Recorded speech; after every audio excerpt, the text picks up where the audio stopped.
Coming up in this video, I'm going to talk about the three factors that really makes a great mastermind. Stay tuned.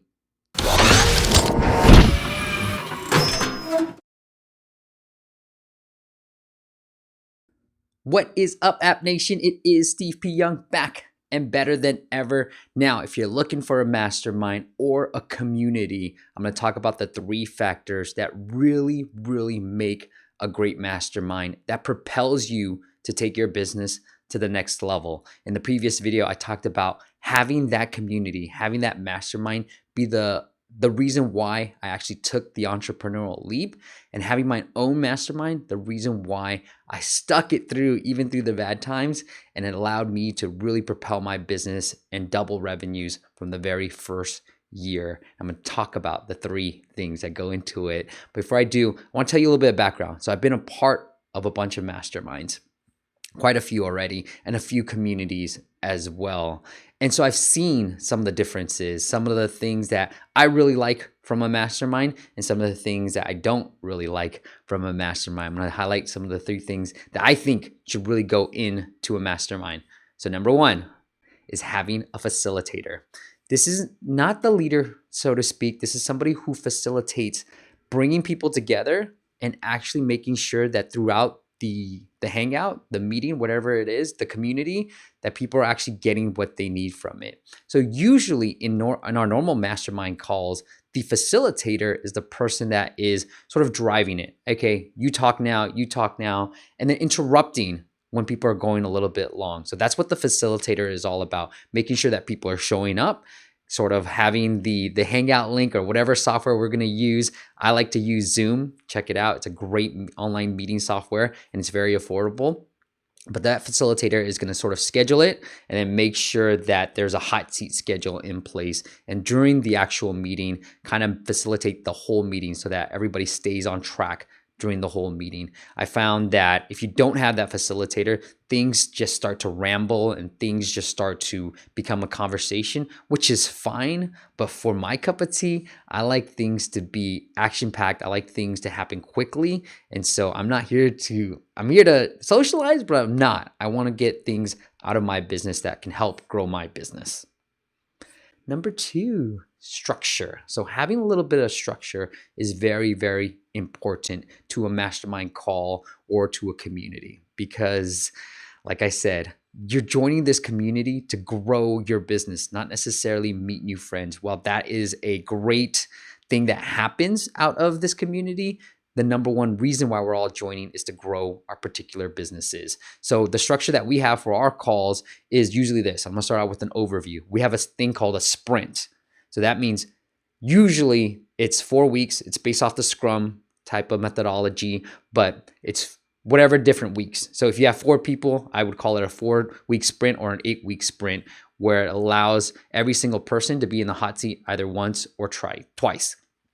But the sprint, what I found is it allows you to have a start date and an end date, which works better. Because if you have a mastermind that's going on forever, which you eventually want, it starts to feel a little bit like work and not really like something you want to enjoy. So I found that having a sprint where it's 6 weeks, done, where we're out, and kind of take a break, and then 6 weeks we start again, works better for everybody to stay in tune and join, because people start fizzling off and not joining as much. So having a sprint works best. And then also having strict guidelines. I say, if you miss one of our calls during this particular sprint, you're out of here. And that tends to work better. And I felt like in my latest sprint, I felt like a dick saying that. And so we said, okay, well, if you miss one, that's okay, but you get to miss one. And then guess what happened? People started not showing up. So I'm going back. Look, if you miss one, you're out.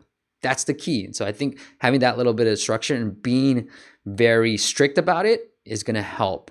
And then during the actual call, we tend to start with wins from the previous week. One person gets in the hot seat, and then we end with goals for the next week. It's a great structure to follow. It keeps me in line. I'm very much, if I say I'm going to do it, I'm going to get it done. So I'm usually right before our mastermind calls, the night before, I'm making sure I got through the goals that I said I was going to get through. So having that type of structure is really important.